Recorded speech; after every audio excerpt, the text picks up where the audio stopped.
Hey, what's going on, guys? Assetto Corsa Evo just landed a pretty huge update, and this one feels like the kind of patch that changes more than just a few numbers behind the scenes.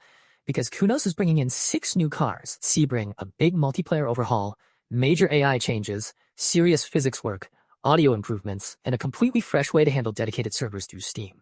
That server change is a big deal on its own, because instead of relying on the old paid server time setup, players can now host their own dedicated servers, which makes the whole online side of the game feel a lot more open and community-friendly. At the same time, the game is still in early access, so this is very much part of that ongoing process of building the sim piece by piece, with new cars, tracks, and technical upgrades being added as the game evolves. And on the content side, the lineup is seriously stacked. You're getting the Audi R8 LMS GT4 Evo, Ferrari 296 GT3, Ferrari 288 GTO, Ford Mustang GT3, Lamborghini Countach LP5000 QV, Porsche 992 GT3 Rennsport, and Sebring, which is a really nice mix of modern race machinery and old-school character cars. That alone gives this update a lot of personality, because it is not just about adding more quantity, it's about adding cars that cover very different driving experiences. You have GT3 pace, GT4 balance, a classic Ferrari with that old-school energy, the Countach bringing the nostalgia factor, and Sebring giving everyone a proper circuit to test everything on. What makes this update feel especially important is how much has changed under the surface. Kunos has reworked crash dump behavior, so exceptions should be more likely to print useful dumps. Shared memory output has been updated with gameplay items. Physics mesh pointers have been optimized for load times. AI CPU performance has been overhauled, and logs are now saved with timestamps in a logs folder, instead of being overwritten every launch. On top of that, official MoTeC telemetry support has been added, which is huge for anyone who likes to dig into setup work and understand what the car is doing, rather than just guessing. This is the kind of patch that tells you they are not only chasing new content, and they are trying to make the whole sim more stable, more readable, and more useful for serious driving. Multiplayer also gets real attention here. The netcode has been updated with better timing, better prediction, and more stable collisions, which should help the racing feel cleaner online. There's also a fix for a crash that could hit all clients on a server at the same time, plus better CPU performance for both servers and clients.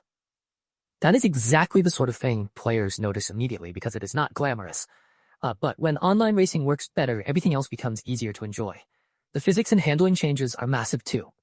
Suspension modeling has been pushed forward with coilover direction modeling, support for front multi-link strut suspension, improved multi-link systems, scrub radius calculations, roll center and pitch center calculations, and a more realistic coilover simulation with threaded collar position behavior and changing bump stop engagement windows.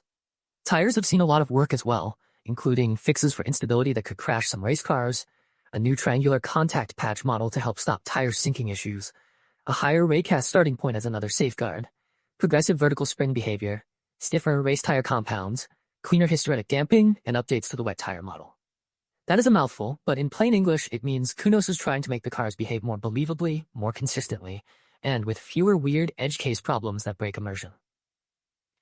There are also broader driving and setup changes that matter a lot. Every car now defaults to the most performant tire compound available. The automatic throttle cut in manual gearboxes has been removed, engine restrictor modeling has been simplified, bump stop logic has been reworked, and DCT and sequential cars have had excessive engine inertia reduced, so torque bursts on upshifts are less of a problem. Then there are all the car-specific adjustments, like the BMW M4 GT3 Aero and overall updates, the Ferrari 296 GTB handling and drivetrain tweaks, the Porsche 992 GT3 Cup and GT3 RS suspension and aero changes, the Mazda MX-5 Cup engine revisions and auto shifter fix, the Toyota GR86 and Lotus Exige V6 gearbox assist fix, and the initial balance pass across GT3 and GT2 categories. That part of the changelog makes it pretty clear the team is not just adding shiny new toys, it is also trying to make the current garage more competitive and more believable across the board. AI is another place where this update should really be felt.